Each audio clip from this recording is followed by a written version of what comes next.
புது அர்த்தங்கள் நிகழ்ச்சியை பார்த்துட்டு இருக்கிறவங்க எல்லாருக்கும் என்னுடைய அன்பான வணக்கங்கள்.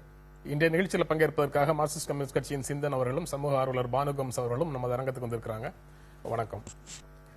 தோல்வி பயத்தால திராவிட முன்னேற்ற கழகத்தினர் மோதலை உருவாக்குவதற்கு முயற்சி செய்கிறார்கள் அப்படின்னு வைகோ திருவாரூர்ல அவர் மீது நடந்த தாக்குதலுக்கு கருத்து சொல்லியிருக்கிறாரு.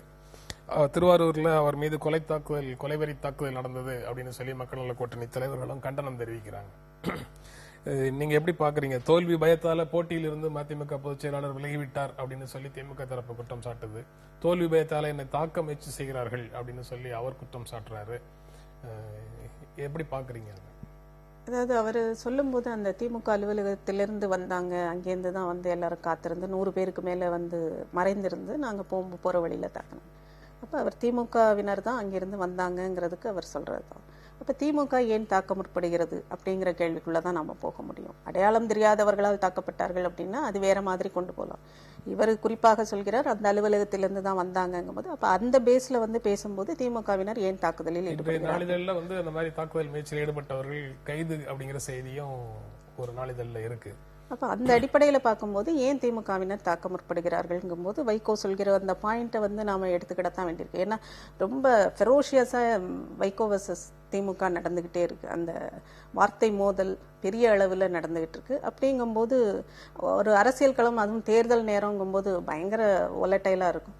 அந்த மாதிரியான சமயத்தில் இந்த மாதிரியான தாக்குதல்ங்கிறது கடுமையாக கண்டிக்கத்தக்கது. வார்த்தைகளில் நீங்கள் எவ்வளவு வேணாலும் மோதலாம், ஆனா நீங்க தாக்குதல்னு ஈடுபடும் போது அது கண்டனத்துக்குரியது. நீங்க எப்படி பாக்குறீங்க? அதான் இது முதல்ல இருந்தே, அதாவது வன்முறைங்கிறத பிசிக்கல் அட்டாக் மட்டும் பார்க்க முடியாது. இந்த அணி உருவானதிலிருந்து இது ஒரு கருத்து ரீதியான ஒரு மாற்றை முன்வைத்து கொண்டு வருது.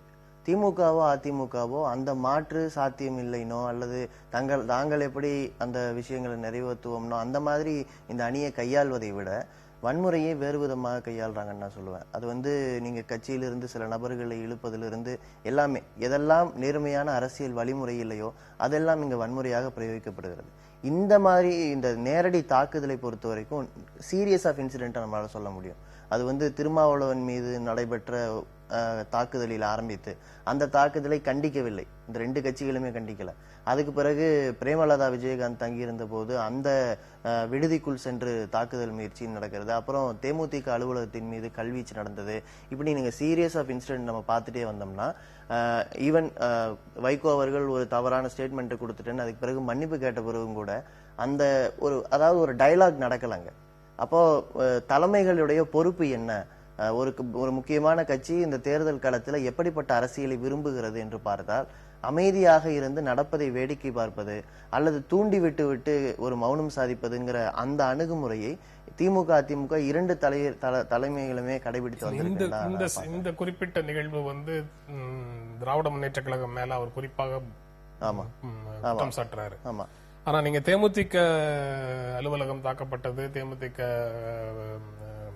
பிரேமலதா தங்கி இருந்த விடுதி முன்னால ஆர்ப்பாட்டம், அது அதிமுகவினர். அப்போ ஏற்கனவே பானுகம்ஸ் குறிப்பிடும் போது திமுகவுக்கும் வைகோவுக்கும் இடையில உள்ள முரண்பாடு கூர்மையடைந்திருக்குது அப்படின்னு சொல்ற மாதிரி தேமுதிகவுக்கும் அதிமுகவுக்கும் இடையில உண்டான முரண்பாடும் கூர்மையடைஞ்சிருக்குது. 2 பேருமே உங்களுடைய 3வது அணி அல்லது ஒரு மாற்று அணிக்கான உங்களுடைய முயற்சிக்கு எதிராக அவர்களுடைய கருத்தை இந்த தாக்குதல்கள் மூலமாக தெரிவிக்கிறார்கள் அப்படின்னு தான் நீங்க சொல்லுவீங்க. ஆமா, இல்ல, இந்த தேர்தலை நாங்க அணியாக தான் சந்திக்கிறோம். எனவே தாக்குதல் என்பது வைகோ மீதா அல்லது தேமுதிக மீதா என்பதை விட இந்த அணியின் மீது என்றுதான் பார்க்கணும். இந்த தேர்தல் காலகட்டத்தில் எப்படிப்பட்ட அரசியலை இந்த 2 இயக்கங்கள் ஊக்குவிக்கிறார்கள் அப்படிதான் பார்க்கணும். சோ அப்படி பார்க்கும்போது ஏதோ வைகோவுக்கு எதிராக திமுக இருக்கிறது, தேமுதிகவுக்கு எதிராக அதிமுக இருக்கிறது அப்படி சுருக்கி பார்த்துட முடியாது. இது கூடுதலாக எந்த அரசியலை முன்னிறுத்துகிறார்கள், அந்த அரசியலுக்கு பதில் சொல்ல இந்த இயக்கங்களுக்கு ஏதாவது திராணி, அதாவது அதை செய்யக்கூடிய நேர்மையாக அதை அணுகக்கூடிய விதத்தில் அணுகியிருக்காங்களா? திமுக அதிமுக இந்த 2 ஆட்சிகளும் கடந்த பல ஆண்டுகளாக மாறி மாறி ஆட்சி செய்திருக்கிறார்கள். ஆனா கொள்கை ரீதியாக இந்த மக்களுக்கு தேவைப்படுகிற ஒரு மாற்றத்தை தருகிற சக்தியை அவர்கள் இழந்து விட்டார்கள்னு நாங்க விமர்சனம் வைக்கிறோம்.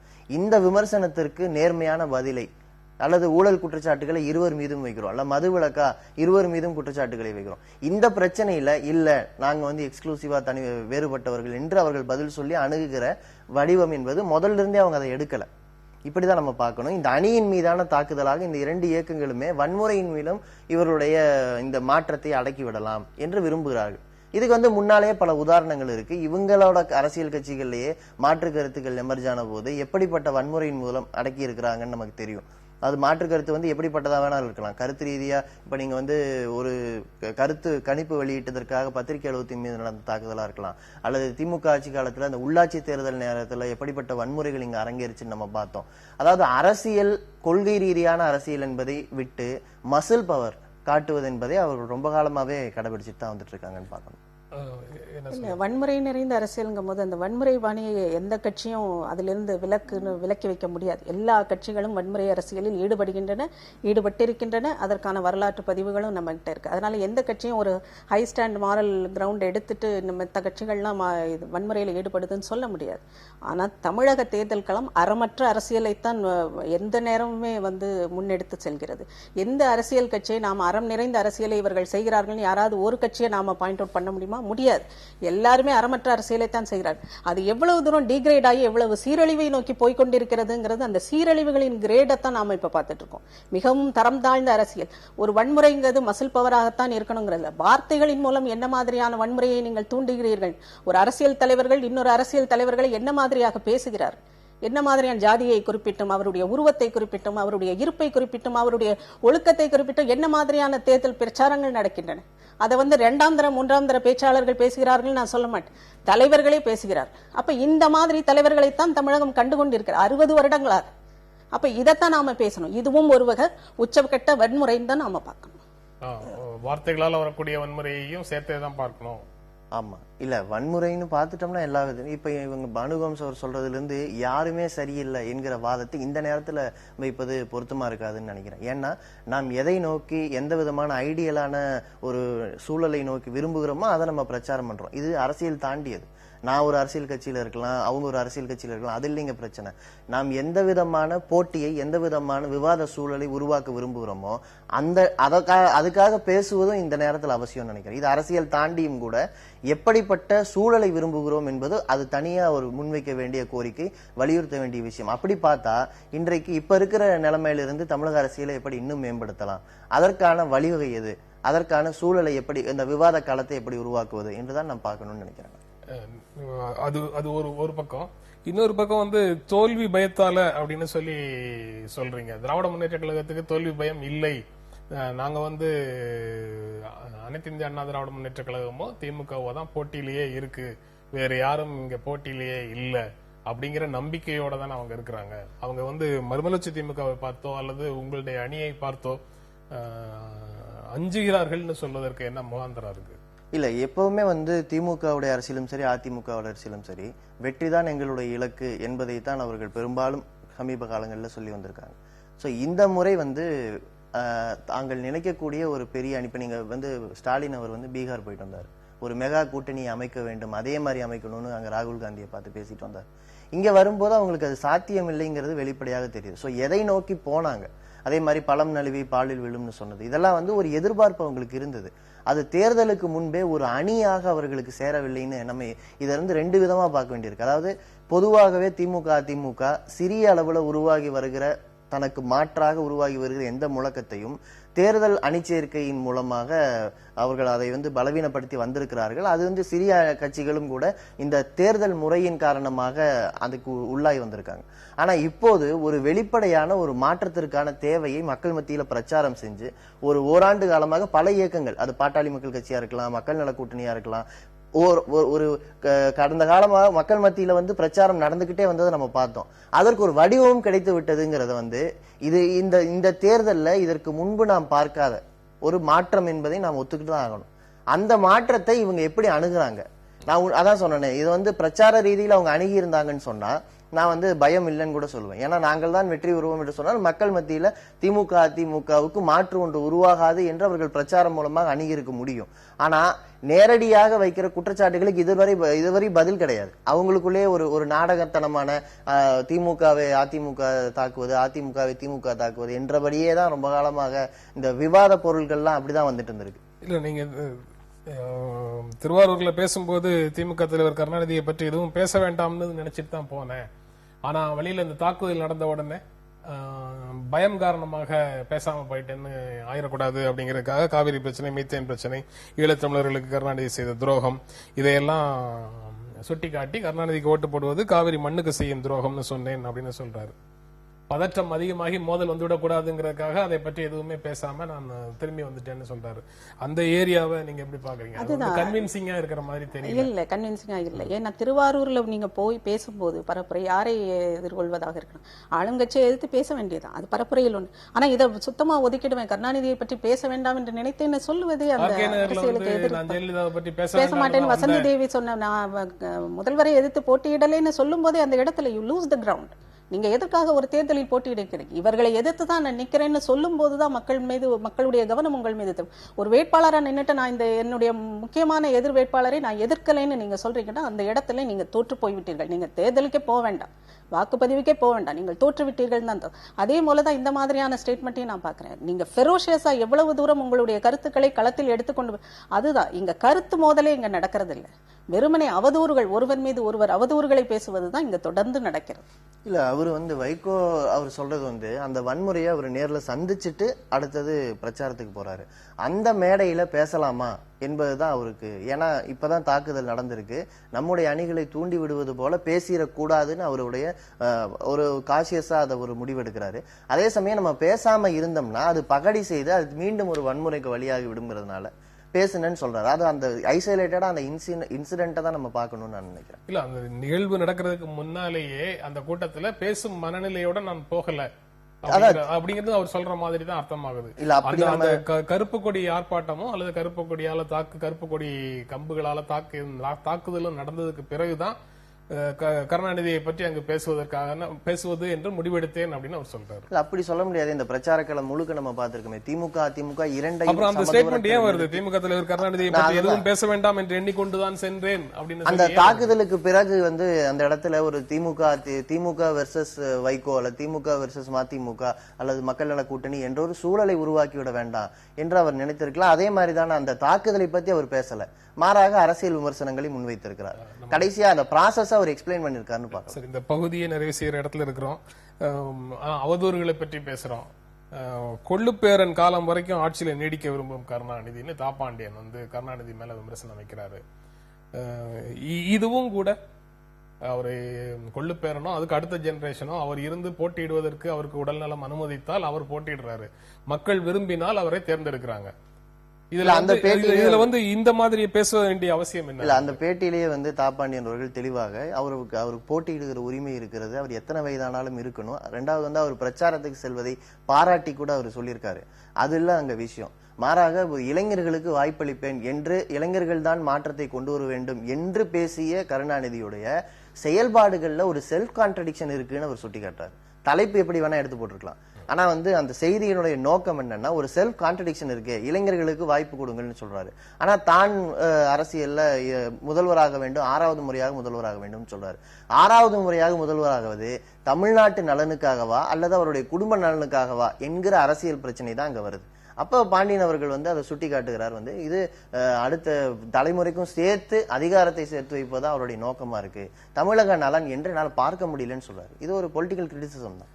அதை நான் சரியான ஸ்டேட்மெண்ட்டாக தான் பார்க்குறேன் தாப்பாண்டியன் சொல்றது. அதாவது ஒரு அரசியலில் இருப்பவர்கள் ஏபிளா இருக்கணும். வயது என்பது, மூப்பு என்பது எல்லோருக்கும் இயற்கையாக இருப்பது. அந்த மூப்பு அடைந்து பிறகு அதனுடைய எபிலிட்டி எவ்வளவு தூரம் ஃபங்க்ஷன் ஆகிறதுக்கான எபிலிட்டி எவ்வளவு தூரம் இருக்குங்கிறது எல்லாருக்கும் தெரியும்.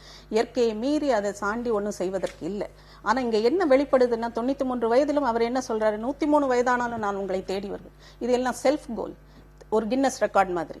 அது தனிப்பட்ட மனிதர்களாக இருக்கும்போது எவ்வளவு வேணாலும் நீங்கள் சாதனையை நிறுத்திக் கொள்ளுங்க. ஆனா ஒரு ஸ்டேட்டுக்கான ஓய்வுக்கான ஒரு வயதை நிர்ணயம் செய்து நீங்க சட்ட ரீதியாக மாற்றங்களை கொண்டு வந்துட்டா இதை பத்தி பேசுவதற்கே இடம் இல்லை. இப்ப சட்டம் அனுமதிக்குது.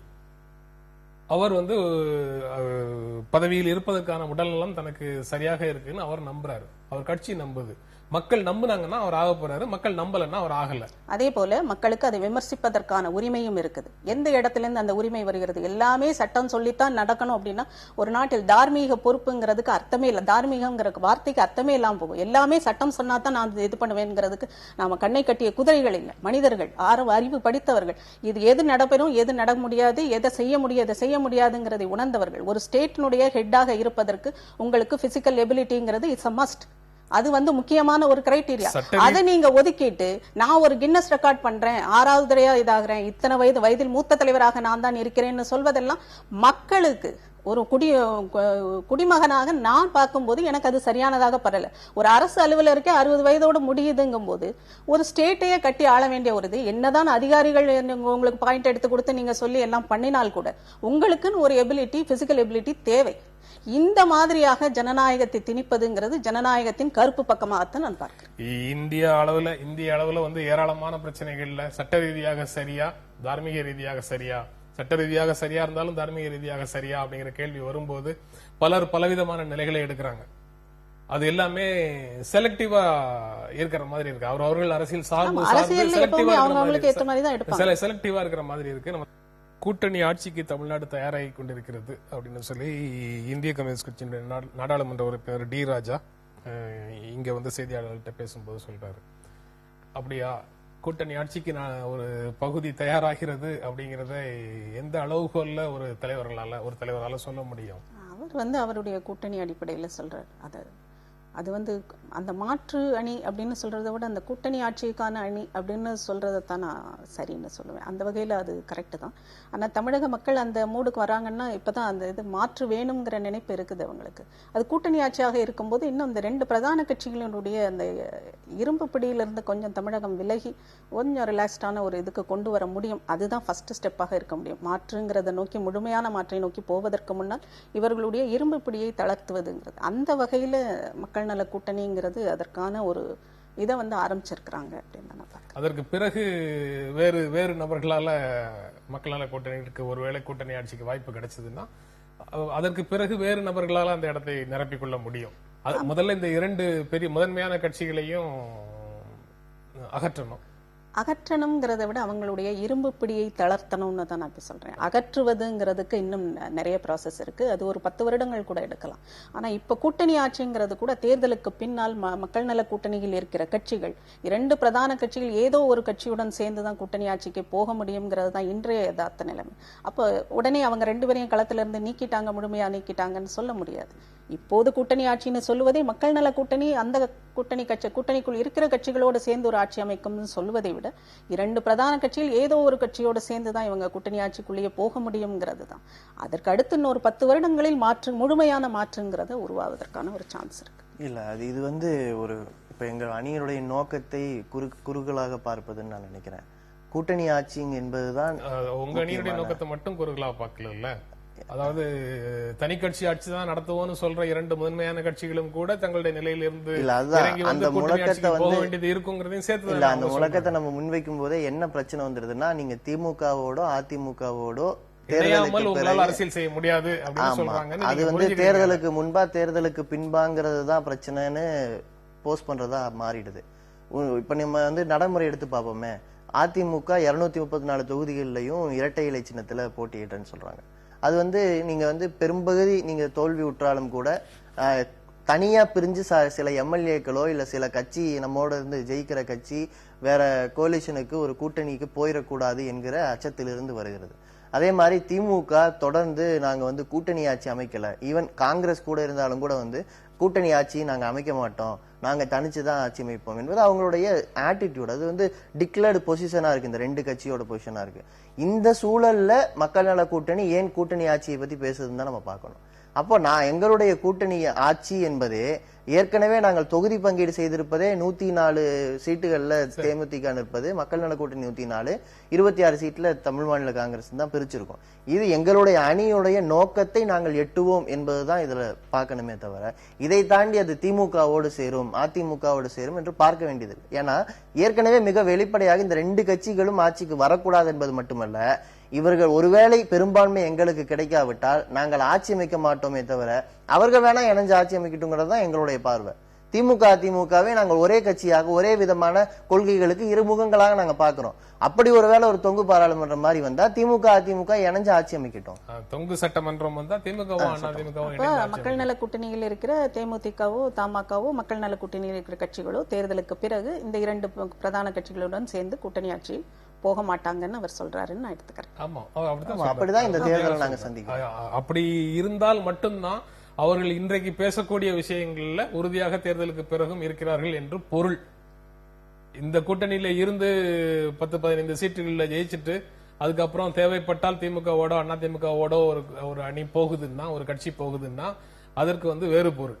ஆனா இதே கூட்டணியில் இருக்கிற திருமாவளவன் வேறு மாதிரி டோன்ல பேசுறாரு. அப்ப அதையும் கவனிக்க வேண்டி இருக்குங்கிறதையும் நான் அவருக்கு சொல்றேன். இல்ல, இந்த மாதிரியான ட்விஸ்டர்ஸ் தேவையில்லைன்னு நினைக்கிறேன். ஏன்னா அவங்க பல முறை இந்த பொசிஷனையே டிக்ளேர் பண்ணிட்டு நீங்க மாற்று அரசியலை முன்னிறுத்தி பேசுறோம், குறைந்தபட்ச செயல் திட்டமோ அல்லது அதற்கு பிறகு நாங்கள் ஏற்படுத்தி இருக்கிற தேர்தல் வாக்குறுதிகளோ அல்லது 3 கட்சிகளுக்கும் இடையில இருக்கக்கூடிய தொகுதி உடன்பாடு மற்றும் இந்த கூட்டணி, இந்த ரெண்டுக்கும் இருக்கிற வித்தியாசமோ இங்க விவாத பொருள் ஆகாம இவர் பேசுற டோன்ல இப்படி வருது, அவர் பேசுற டோன்ல அப்படி வருதுங்கிறதே திமுக அதிமுக முன்னிறுத்த விரும்புகிற அரசியல்.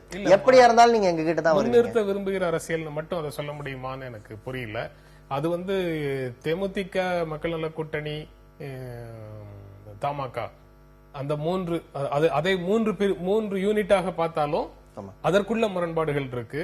மக்கள் நல கூட்டணிய உள்ளுக்குள்ள இருக்கிற 4 யூனிட்டாக பார்த்தாலும் இது போன்ற விஷயங்கள்ல அதுக்குள்ளேயும் வேறுபாடு இருக்குங்கிறதுனால அந்த விஷயத்தை பத்தி பேச வேண்டியது இருக்கு. இல்ல அதுதான், பட் ஆனா அது டிக்ளேர்டு தானே, நமக்கு தெரிஞ்ச ஒரு விஷயம். இது தனித்தனி கட்சிகள், இது ஹைபாத்தட்டிக்கல். தேர்தலுக்கு பிறகு தொங்கு சட்டமன்றமே வராது, தேமுதிக மக்கள் நல கூட்டணி தமாக தான் அறுதி பெரும்பான்மை பெற்று ஆட்சி அமைக்கும், இந்த கேள்விகளுக்கு நான் பதில் சொல்லவே விரும்பல அப்படின்னு சில தலைவர்கள் சொல்ற மாதிரி பதில் சொல்லிட்டீங்கன்னா ஒன்னும் பிரச்சனை இல்லை. ஆனா ஒருவேளை அந்த ஹைபாத்தட்டிக்கல் பொசிஷனுக்கு பதில் சொல்ல வரும்போது நீங்க சொல்ற மாதிரி இதற்கு முன்னால நாங்க ஒரு காலத்திலயும் திமுகவையும் அதிமுகவையும் ஆதரிக்க மாட்டோம் அப்படி ஒரு நிலை வந்தாலும் வைகோ சொல்லியிருக்காரு. நீங்க இப்ப சொல்றீங்க, இல்ல நீங்க இப்ப சொல்றீங்க, ஆனா கூட்டணி ஆட்சி மட்டும்தான் எங்களுடைய நோக்கம் அப்படின்னு டிக்ளேர் பண்ணவங்க இருந்தாங்கன்னு வச்சுக்கோங்க ஆரம்பத்துல. இப்ப அவர்கள் கூட இந்த பயணத்திற்கு பிறகு தங்களுடைய நிலைகளை படிப்படியாக மாற்றிக்கொண்டிருக்கலாம். அது பற்றி தெளிவான பதில் எங்களுக்கு இன்னும் கிடைக்கல. ஆனா ஆரம்பத்துல கூட்டணி ஆட்சி மட்டும்தான் ஒருவர் சொல்லியிருக்காருன்னா அவருக்கு அதிமுக ஓடவா திமுக ஓடவா அல்லது மக்கள் நல கூட்டணியில இருக்கக்கூடிய பிறகு தேமுதிக ஓடவா அப்படிங்கிறது ஒரு பொருட்டல்லன்னு ஒரு மீனிங் வருது. இல்ல, நம்ம இதை நிகழ்வுகளா பார்த்தோம்னா நீங்க சொல்றது 100% நானும் ஏத்துக்குவேன். ஆனா இதை நம்ம ஒரு ப்ராசஸா ஏன் பார்க்க கூடாது? நான் அதான் சொல்றேன், ப்ராசஸ்ல சில மாற்றங்கள் உள்ளுக்குள்ள இருக்கிற எலமெண்ட்ஸுக்கு நடந்திருக்கலாம். அது எங்களுக்கு இன்னும் வெளிப்படையாக தெரியாத வரைக்கும் இப்படித்தானே வெளியில இருக்காங்க கூட்டணியோட பார்க்கலாம்னு சொல்றது நீங்க சொல்றதை நான் ஏற்கிறேன். ஆனா அந்த ப்ராசஸ்ல எந்தெந்த எலமெண்ட் எந்தெந்த மாதிரி மாறி இருக்குங்கிறது எங்களுக்கு இன்னும் வெளிப்படையாக தெரியாதுன்னு சொல்றேன். அது கரெக்ட். வெளியில இருந்து பார்க்கும்போது தெரிவதற்கு சிரமம் இருக்கு. ஏன்னா நம்ம ஒவ்வொரு தலைவர்களுக்கும் ஒவ்வொரு ஸ்டைல் ஆஃப் ஃபங்க்ஷனிங் இருக்கு. ரெண்டாவது அது தனி கட்சிகள் தான், அதை நம்ம பார்க்க வேண்டியிருக்கு. ஆனா இதுல பிரையாரிட்டி என்ன? இப்ப இந்த தேர்தலில் இது ஒரு அணியாக மாறி தேர்தல் களத்துல நிற்கும் போது கண்டிப்பாக இந்த அணி வெற்றி பெற்றால் தான் இங்க கூட்டணி ஆட்சி சாத்தியம். கூட்டணி ஆட்சி தான் சாத்தியம் என்பதையும் மக்கள் அதற்கு தயாராகிறார்கள் என்பதையும் டி ராஜா அவர்கள் சொல்லியிருக்காருன்னா இந்த அணியுடைய வெற்றியை தான் அவர் குறிப்பிடுகிறார்னு பார்க்கணும். இந்த தேர்தல் களத்துல மிக முக்கியமான பிரச்சனையாக மதுவிலக்கு தான் இருக்கிற மாதிரி தெரியுது. ஊழல் தொடர்பாக ஊழல் ஒழிப்பு விட இதுதான் ரொம்ப முக்கியமான இடத்தை பிடித்ததாக தெரியுது. இன்றைய நாளிதழில் இருக்கக்கூடிய ஒரு 3 செய்திகள் அதை காட்டுது. மதுவிலக்கு குறித்து பேசுவதற்கு அனைவருக்கும் உரிமை இருக்குது அப்படின்னு கனிமொழி சொல்றாங்க. மதுவிலக்கு கொள்கையில தெளிவற்ற நிலையில் இருக்கக்கூடிய திமுக அதிமுகவை மக்கள் புறக்கணிக்க வேண்டும் தொல் திருமாவளவன் அறிக்கை வெளியிடுறாரு. திமுகவால் மதுவை ஒழிக்க முடியாதுன்னு ஜி.கே. வாசன் திருப்பூர்ல பேசுறாரு. மதுவிலக்கை சுற்றியே பிரச்சாரத்திலையும் ஒரு முக்கியமான இடம் இருக்கு. மதுவிலக்கு குறித்து பேசுவதற்கு அனைவருக்கும் உரிமை உள்ளது. அதாவது உங்களில் யார் புனிதமானவர்களோ அவர்கள் முதல் கல்லை எறியுங்கள்னு எங்களை பார்த்து நீங்க யாரும் சொல்லாதீங்க. சுட்டும் விரலால் எதிரியை காட்டி குற்றம் கூறுகையில் மற்றும் 3 விரல்கள் உந்தன் மார்பினை காட்டுதடா அப்படின்லாம் எங்களை பார்த்து யாரும் சொல்லாதீங்க. நாங்க கடந்த காலத்துல என்ன செய்திருந்தாலும் சரி, இப்போது நாங்க சொல்றோம், நாங்க சொல்றதை அப்படியே நீங்க நம்பித்தான் ஆகணும் அப்படின்னு அவங்க சொல்றாங்க. அதுதான் அதுக்கு பொருள். மதுவிலக்கு குறித்து பேசுவதற்கு அனைவருக்கும் உரிமை உள்ளது. மதுவிலக்கு பற்றி யார் பேச வேண்டும் பேசக்கூடாதுன்னு சொல்றதுக்கு யாருக்கும் உரிமை கிடையாது அப்படின்னு சொல்றாங்க. சரி, கடந்த கால இதெல்லாம் விட்டுரும். இப்போ இந்த தேர்தலை ஒட்டி கனிமொழி என்ன சொன்னாங்கன்னு பார்ப்போம். நாங்க ஆட்சிக்கு வந்த ஆட்சி அதிகாரத்தை எங்களிடம் கொடுத்தீர்கள்னா அதுக்கப்புறம் எங்களுடைய கட்சிக்காரர்கள் இல்ல கட்சி அபிமானிகள் நடத்துகிற மது ஆலைகளை நாங்கள் மூடுகிறோம். எதற்காக ஆட்சிக்கு வரணும்? ஒரு நம்பிக்கை நீங்க சொல்றதுல நம்ம இப்ப பேசுறத மாத்திரம் நீங்க கவனிங்க, முந்தி உள்ளதெல்லாம் விட்டுடுங்க அப்படின்னு சொல்ற அந்த இதை எடுத்துட்டு நாம பார்த்தால் கூட இது என்ன மாதிரியான நம்பிக்கைகளை மக்களுக்கு அளிக்கிறது? நீங்க ஆட்சிக்கு அதிகாரத்துக்கு வந்துதான் மது ஆலைகளை மூட வேண்டும் என்கிற கட்டாயம் எங்கிருந்து வருகிறது? மது ஆலைகளை, உங்கள் சார்ந்த மது ஆலைகளை நீங்கள் மூடுங்க, மூடி மக்களுடைய நம்பிக்கைகளை பெறுங்க. அந்த ஸ்டெப்புக்கே போறதில்லை. நீங்க சொல்லும் போது ஒண்ணு சொன்னீங்க, ஊழல் எதிர்ப்பு வந்து புறந்தள்ளப்பட்டு மது ஒழிப்பு வந்து, மது ஒழிப்பு என்பதே ஏன் நடக்கல திமுக அதிமுகன்னா அந்த இடத்தில் ஊழல் தான் பிரதானமாக இருக்கிறது. மது ஆலைகளை மூட மறுப்பது ஏன்? மதுவிலிருந்து வருகிற பணம் என்ன? அந்த டாஸ்மாக் என்ன மாதிரியாக ரன் ஆகிறது? அதில் ஊழலே இல்லாமல் இருக்கிறது. அதில் என்ன மாதிரியான ஊழல்கள் நடைபெறுகின்றன? இதெல்லாம் சேர்த்தா கடைசியில் எல்லாமே ஒரு புள்ளியில் வந்துதான் முடிகிறது. ஊழல்ங்கிற மிகப்பெரிய எதெல்லாம் பெரிய அளவில் மணி ஜெனரேட்டிங் இதாக இருக்கிறதோ அது எல்லாமே தொடர்ந்து மேலும் மேலும் வளப்படுத்தப்பட்டு மேலும் மேலும் இன்ஃப்ராஸ்ட்ரக்சராக டெவலப் ஆகி அந்த இது நடக்கிறது. அப்ப அந்த இடத்துல ஊழல் தான். மணி வந்து எவ்வளவு தூரம் பணத்தை இவர்கள் நிதியை அதிலிருந்து சேகரிக்கிறார்கள் தான். கட்சிகள் தங்களுக்கான மணி ஜெனரேட்டிங் மெஷினாக டாஸ்மார்க்கையும் மது ஆலைகளையும் வைத்திருக்கின்றன இந்த இரண்டு பிரதான கட்சிகளும். அப்ப கனிமொழி சொல்றதுக்கு என்ன மாதிரியான இருக்கு? அவருடைய ஸ்டேட்மெண்ட்டை வச்சே அவருடைய கேள்வி கேட்கலாம். என்ன மாதிரியான பேச்சு இது? எதற்காக உங்களுக்கு அதிகாரத்தை கொடுக்கணும்? நீங்க எப்படி பாக்குறீங்க?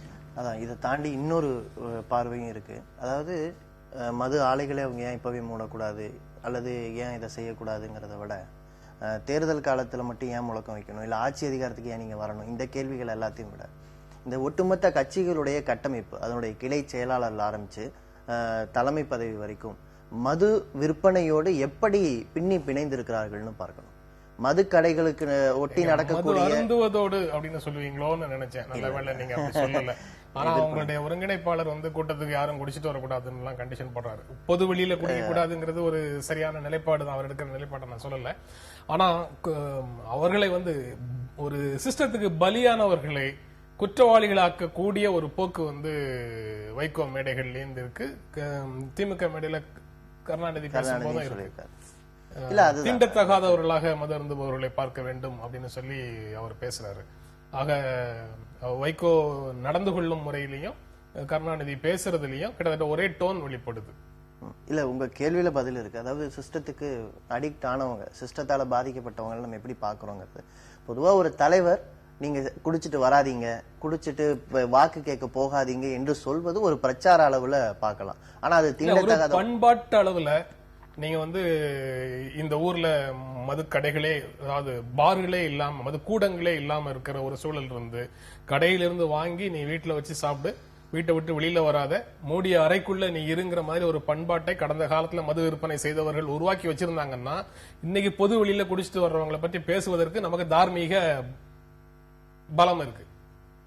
ஆனா அப்படி ஒரு சிஸ்டமே இல்லாத ஒரு சமூகத்துல வெளியில நின்று குடிக்கிறதையே யாரும் கண்டிக்க மாட்டாங்கிற தைரியத்துல பொது வெளியில நின்று குடிக்கிற நபர்களை கொண்ட ஒரு சமூகத்துல எங்கேயோ குடிச்சிட்டு கூட்டத்துக்கு கூட வராது அப்படின்னு சொல்றது எந்த விதத்துல சரியா இருக்கும் அப்படின்னு எனக்கு தெரியல. அதாவது சொல்றது சரிதான், ஆனா அதை நடைமுறைப்படுத்துவதற்கு முன்னால நாம செய்ய வேண்டிய பல விஷயங்களை செய்யாம அவர்களை குற்றவாளிகளை போல அவர்களை அங்க போ இங்க போ, போலீஸ் நீ கூட்டு போ, அங்க கொண்டு விட்டுரு அப்படின்னு சொல்றதெல்லாம் சரியா ரொம்ப காலமா நடந்துகிட்டு இருக்கேன். நீங்க வந்து மது விற்பனை, மது சரக்கு வந்து எப்படி நியாயமானதாக இருக்கா, அதுல வந்து காம்பினேஷன் எப்படி இருக்கு, தரமானதா இருக்கா, இந்த மாதிரியான விவாதங்கள் நம்ம பார்த்ததே கிடையாது. இந்த சமூகம் எப்போதும் மது குடிப்பவர்களை அல்லது அதனுடைய விலை சம்பந்தமா, விலை உயர்த்தி எவ்வளவு வேணா உயர்த்தலாம், அவங்கள சுரண்டலாம் என்கிற நிலைப்பாட்டில் இருக்கும்போது மது விலக்கே எங்கிருந்து வருது?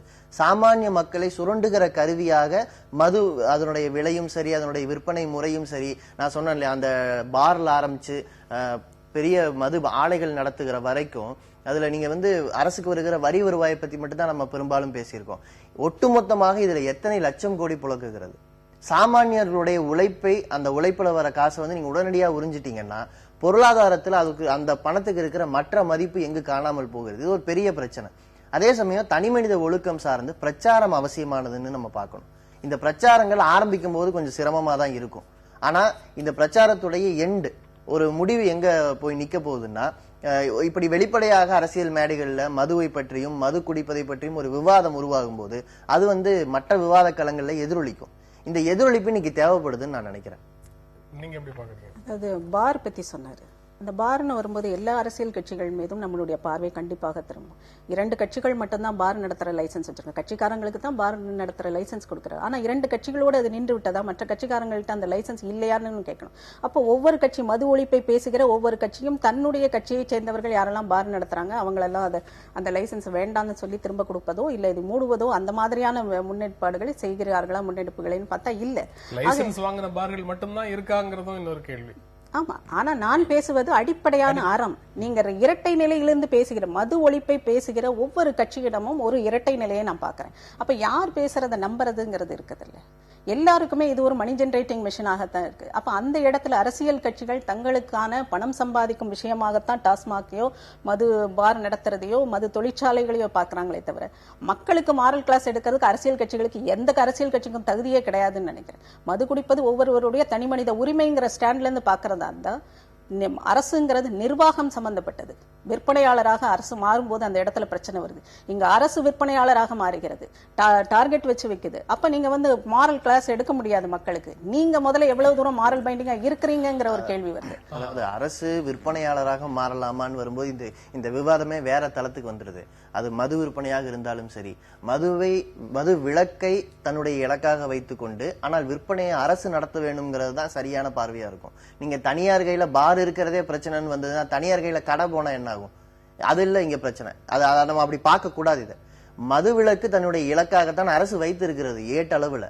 ஆனா நடைமுறையில் அது ஏன் சாத்தியம் இல்லாம போச்சுன்னா இந்த 2 இயக்கங்கள் மேலிருந்து கீழ் வரைக்கும் இந்த விற்பனையோடு பிணைந்து இருக்கிறார்கள்ங்கிறதான் பிரச்சனை. நான் பேசுறதுக்கு உரிமை இருக்குன்னு கனிமொழி சொல்றாங்கன்னா உங்களுக்கு உரிமை இருக்கட்டும்.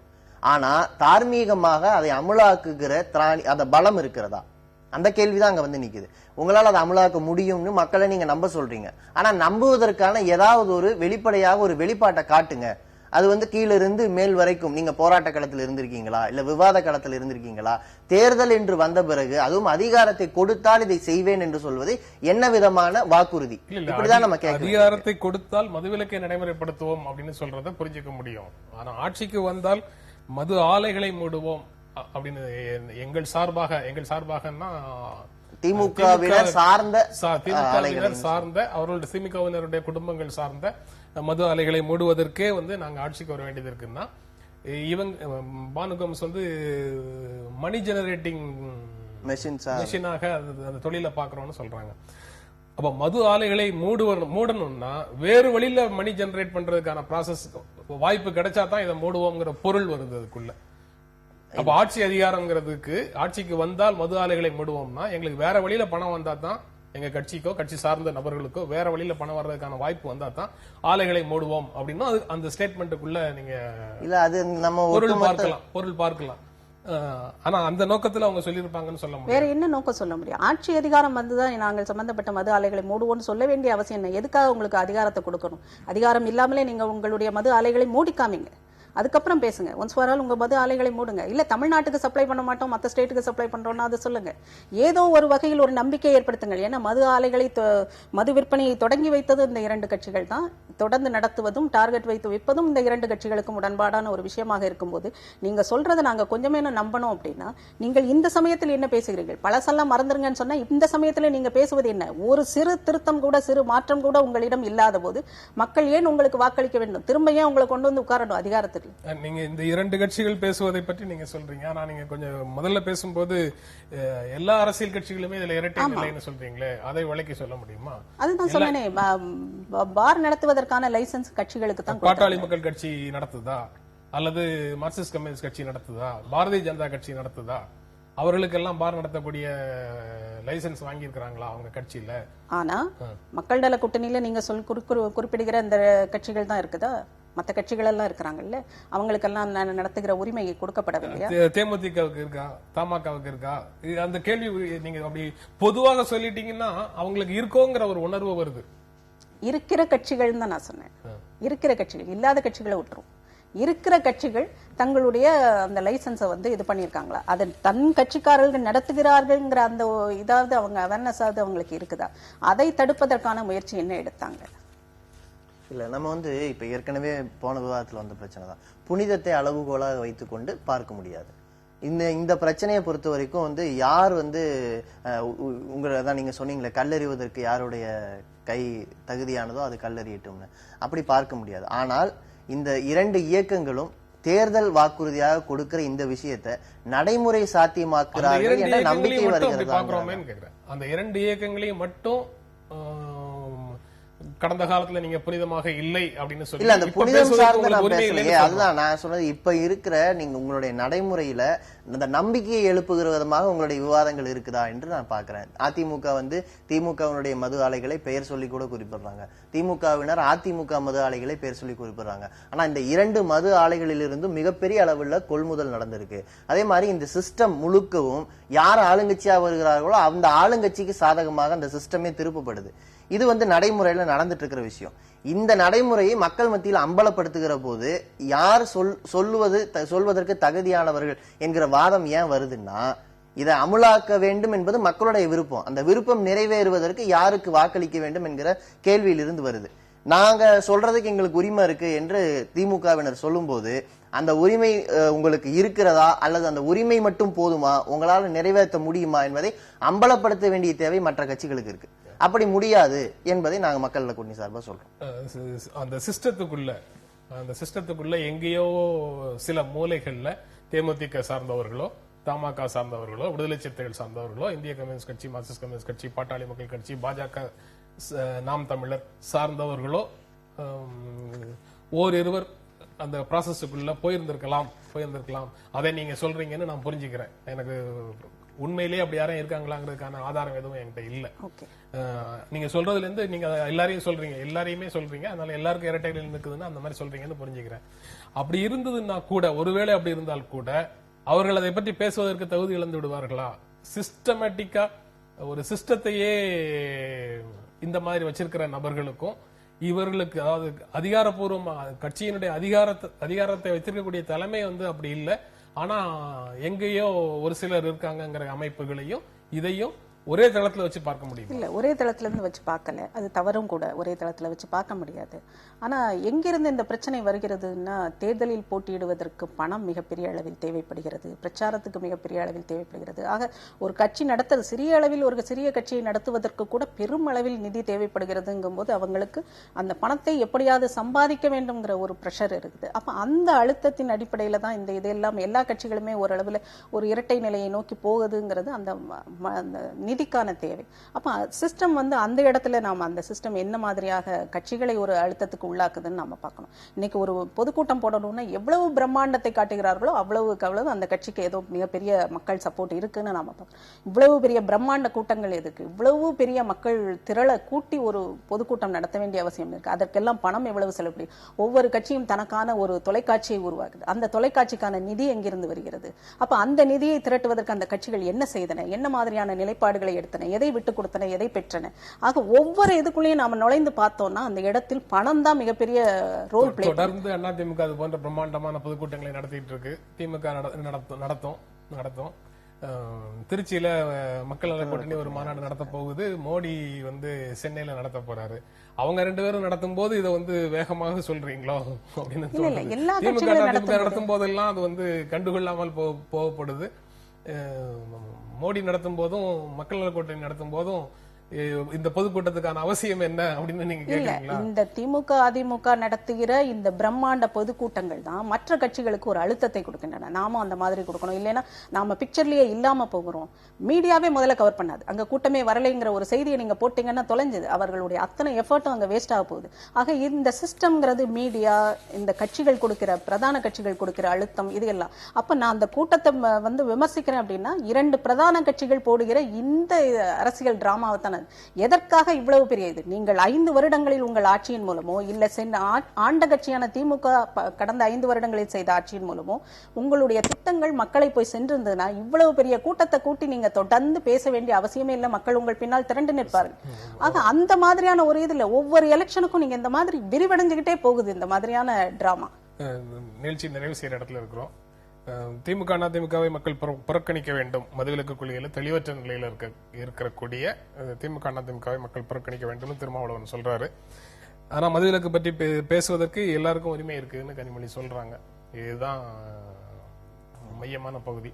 உங்களுடைய இறுதியான கருத்து என்ன சொல்லுங்க? இல்ல அதான் அந்த அறிக்கை வந்து மே தினத்தன்று வெளியிட்டிருக்கிற அறிக்கை. சாதாரண கூலி தொழிலாளர்கள் கூட எப்படி மது பிரச்சனையால பாதிக்கப்படுறாங்க, டாஸ்மாக் ஊழியர்கள் ஒரு 8 மணி நேரம் வேலையை கேட்டுட்டு அவங்க எவ்வளவு காலமா நிக்கிறாங்க, இதெல்லாம் சேர்ந்து பார்க்கும்போது இந்த சிஸ்டத்தையே அவங்க என்கரேஜ் பண்ற திமுகவும் அதிமுகவும் தனிச்சு மதுவை மட்டும் எப்படி ஒழிக்க முடியும் என்கிற பிரச்சனை இருக்கு.